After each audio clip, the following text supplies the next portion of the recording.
1978 সালে আসে প্রথম বিশ্বকাপ এবং দ্বিতীয়টি আসে 1986 সালে। এরপরে প্রায় 36 বছর অপেক্ষা করতে হয় পরবর্তী বিশ্বকাপ জেতার জন্য। যে গল্পের শুরু লিওনেল মেসি 2014 সালে করেছিল, সে গল্পের শেষও লিওনেল মেসি করেছে 2022 সালে। সব গল্পের মতো এ গল্পের শুরুটাও সহজ ছিল না। 2014 সালের 13ই জুলাই ব্রাজিলের মারাকানা স্টেডিয়ামের ফাইনাল ম্যাচে 113 মিনিটে মারিও গটজের সে আউটস্ট্যান্ডিং গোলে পরাজিত হয় লিওনেল মেসি এবং আর্জেন্টিনা। এরপরেও থেমে থাকেনি আর্জেন্টিনার দুর্ভাগ্য। পরবর্তী 2 বছরের টানা 2015 এবং 2016 সালে দুটো কোপা আমেরিকা ফাইনাল পেনাল্টি শুটআউটে যে হারে চিলির কাছে। এরপরে 2018 সালের রাউন্ড অফ 16-এ ফ্রান্সের এগেনস্টে সেই হার।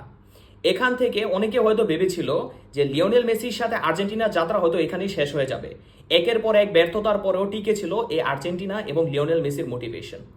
ঠিক তখনই একজন ইন্টারিম ম্যানেজার নিয়োগ পায় আর্জেন্টিনাতে, যার নাম ছিল লিওনেল স্কেলোনি। লিওনেল স্কেলোনি আসার পরে তারা প্রথম যে কম্পিটিশনে পার্টিসিপেট করে, সে কম্পিটিশনটা ছিল 2021 সালের কোপা আমেরিকা। এবং সে কোপা আমেরিকাতে একটি আউটস্ট্যান্ডিং টিম এফোর্টের কারণে আর্জেন্টিনা জিতে নেয় তাদের প্রথম কোপা আমেরিকা লিওনেল মেসির আন্ডারে। এর পরের বছর ইউরোপিয়ান চ্যাম্পিয়ন ইতালিকে হারিয়ে তারা জিতে নেয় ফিনালেসিমা। আর টানা 2 ফাইনালে গোল স্কোর করে হিরো হয়ে যায় অ্যানহেল দি মারিয়া। টানা 2টি টুর্নামেন্ট জিতে আর্জেন্টিনা একটি ভালো মোটিভেশন নিয়ে পার্টিসিপেট করে 2022 ওয়ার্ল্ড কাপে। বাট বলে না, আপনি যদি একটি বড় জাম্প নিতে যান তাহলে আপনাকে আগে 2 কদম পিছাতে হবে। আর্জেন্টিনার জন্য সেই সেটব্যাকটা আসে সৌদি আরবের সাথে ম্যাচে। নিজেদের প্রথম ওয়ার্ল্ড কাপ ম্যাচে সৌদি আরবের কাছে হারের পরে আর্জেন্টিনা আর ফিরে তাকায়নি। এরপরে একের পর এক ম্যাচ জিততে থাকে এবং প্রতি ম্যাচের সাথে যেন আর্জেন্টিনার খেলা আরও ইম্প্রুভ হতে থাকে। প্রতিটা ওপোনেন্ট বেঁধে ডিফারেন্ট ট্যাকটিক ইউজ করা এবং এই টিমে খেলা প্রতিটা ইয়াং স্টাররা, প্রতিটা ইয়াং প্লেয়াররা হয়ে ওঠে একজন একজন করে সুপারস্টার্স। একটি দুর্দান্ত ফাইনাল ম্যাচে ফ্রান্সকে পেনাল্টি শুটআউটে হারিয়ে এমি মার্টিনেজ হয়ে যায় আর্জেন্টিনার সুপার হিরো এবং লিওনেল মেসি জিতে নেয় তার প্রথম ওয়ার্ল্ড কাপ। এই ওয়ার্ল্ড কাপ উইনিং টিমের প্রতিটা প্লেয়ারের মার্কেট ভ্যালু তখন রাতারাতি বেড়ে যায়।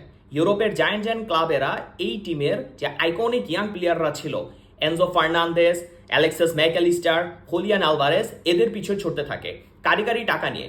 কারো মার্কেট ভ্যালু 100 থেকে 150 মিলিয়ন পর্যন্ত হিট করতে থাকে। আর এখন সে আইকনিক ইয়াং প্লেয়াররা যারা হয়ে গেছে এখন আর্জেন্টিনার সুপারস্টার্স, তাদেরকে নিয়েই গড়ে উঠেছে 2026 ওয়ার্ল্ড কাপের আর্জেন্টিনা স্কোয়াড। আর সেই স্কোয়াড নিয়েই লিওনেল মেসিকে এই টিমের অভিভাবক হিসাবে রেখে তারা পার্টিসিপেট করতে যাচ্ছে 2026 ওয়ার্ল্ড কাপে।